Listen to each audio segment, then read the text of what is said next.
Good morning. Today is Friday, November 21st, 2025.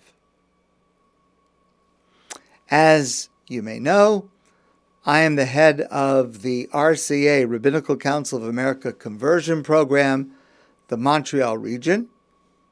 And I've said this before, and it remains true, that since October 7th, 2023, since the war in Israel began, and rising antisemitism showed its face around the world, including here in Montreal.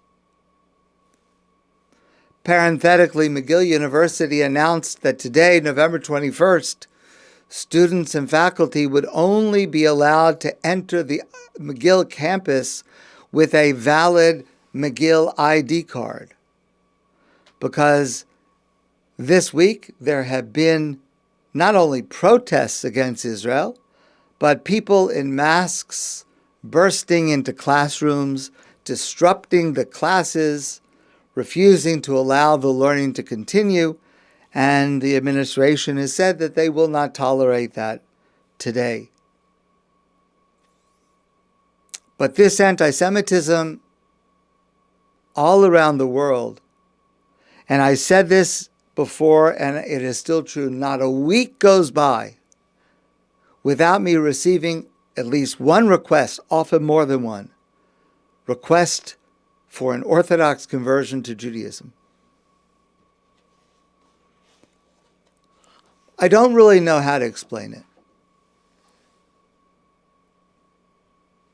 And you know, concerning the anti-Semitism that we see, I can't help but think to myself, but there's a ceasefire.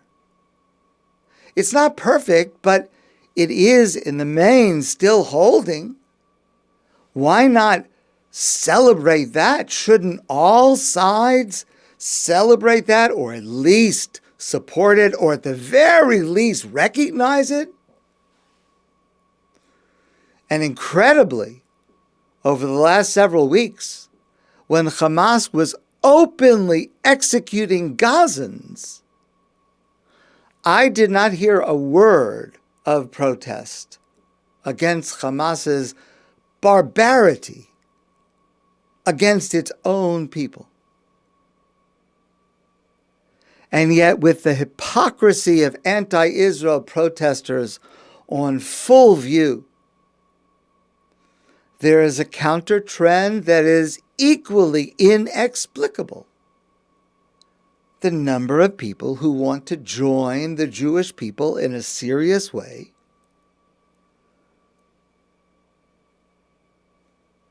who want an orthodox conversion to Judaism.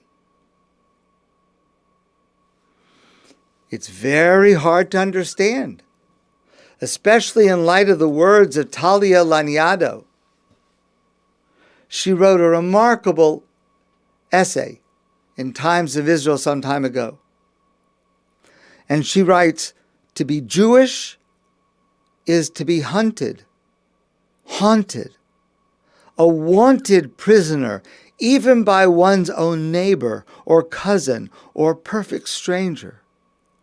To write and recite psalms in a cave under cover of night. To keep our commandments in secret or in plain sight, dunking in holy water, braiding loaves of bread, basking in candlelight. To be Jewish is to be scapegoated, framed, maimed, criticized, minimized, ostracized, dehumanized. To be a largely unprotected underdog, despite standing up for other minorities' rights. To work as hard and as dedicated as others, become successful, and still get the short end of the stick, envied or distrusted. To be Jewish is to be a moving target.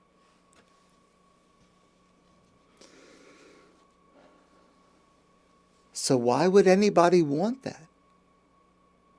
What must it be like to consider or to be in the process of converting to Judaism now. Why would anyone choose to be so hated by so many?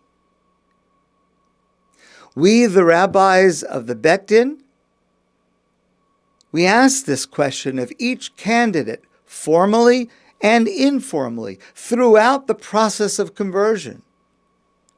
At our first meeting, we asked this formally. Why do you want to do this, considering the position of Jews in the world today? And during the process, usually about 2 years or so, we ask it informally in different ways. And at the mikveh, as the completion of the conversion is conducted, we ask it one last time formally.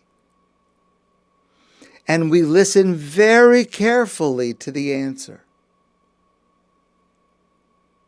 Because conversion is not just conversion to a religion or conversion to a lifestyle. You know, you can eat kosher food without being Jewish. You cannot drive on Shabbos without being Jewish. Conversion is primarily a transformation of identity to being part of the Jewish people, as improbable as that sounds. To feel that the history of Jewish people is your history, to feel that the future of the Jewish people is your future, and the fate of the Jewish people is your fate. It is a transformation of the very essence of a person. And so we ask this question over and over, why in the world would you want to do this?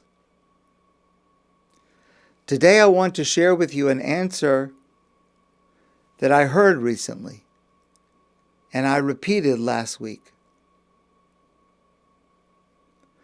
The main reason Marcy and I traveled to Israel was for me to officiate at a wedding.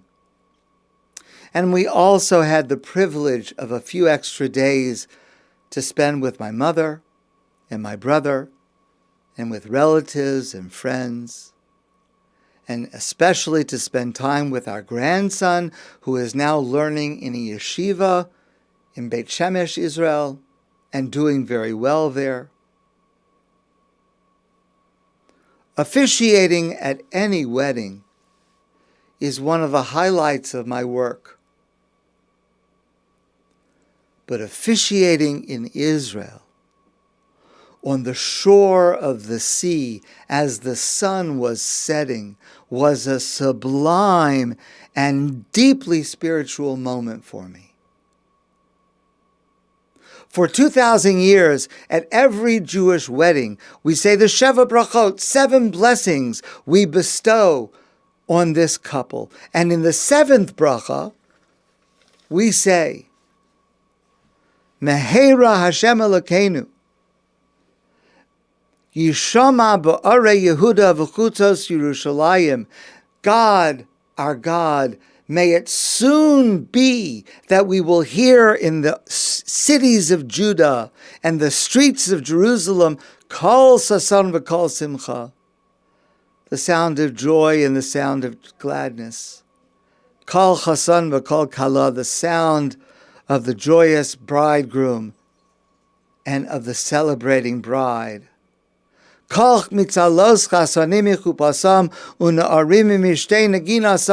sound of young people and their feasts of song. Baruch atah Hashem, blessed are you, God. Mesameach hechasan im hakala. You make the bridegroom rejoice with the bride. For 2,000 years we have said that bracha at every Jewish wedding. And the word mehera, quickly, soon may this happen, meant someday, beyond our imagination, through the depths of exile, through the vicissitudes of Jewish history, We say mehera, quickly, but quickly meaning we have no idea of when this will happen. But today it's different. Today the word mehera, quickly, means something completely different.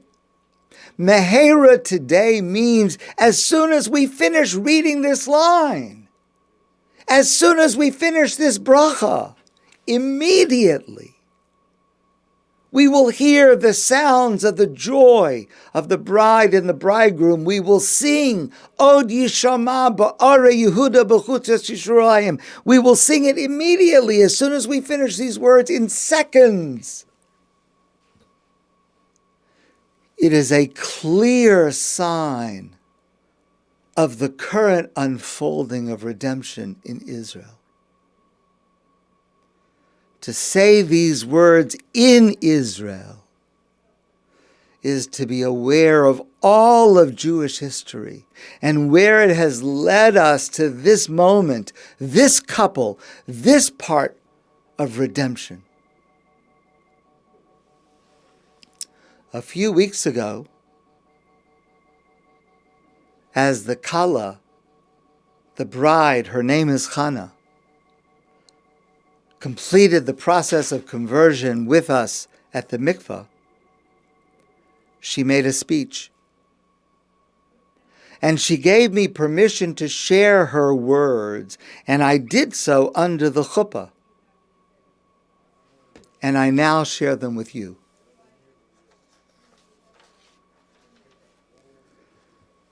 She said this morning, the day after she emerged from the mikveh as a Jewish woman, this morning I awoke with a new soul. People often speak of the magic of the mikveh, yet experiencing it went far beyond words. In those few moments of immersion, I felt the waters embrace me like a heartbeat, in rhythm with my breath, resonating with His name, with God's name. Some have asked me, why now? Why would anyone willingly join a people so often hated, blamed, and attacked just for existing? That's the question we ask. And Chana said, my answer is simple.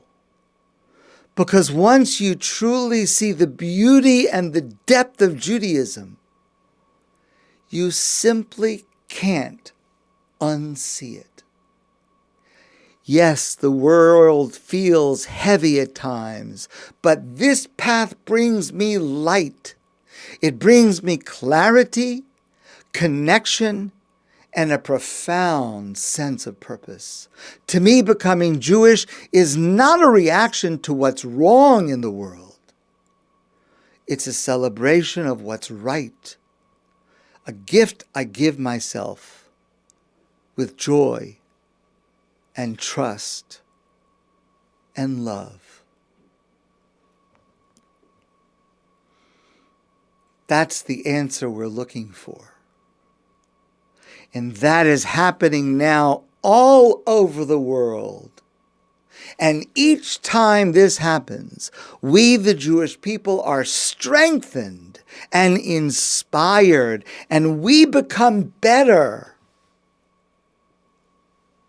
Thank you, Chana, and her chassan David, for making all of us stronger and better, especially now.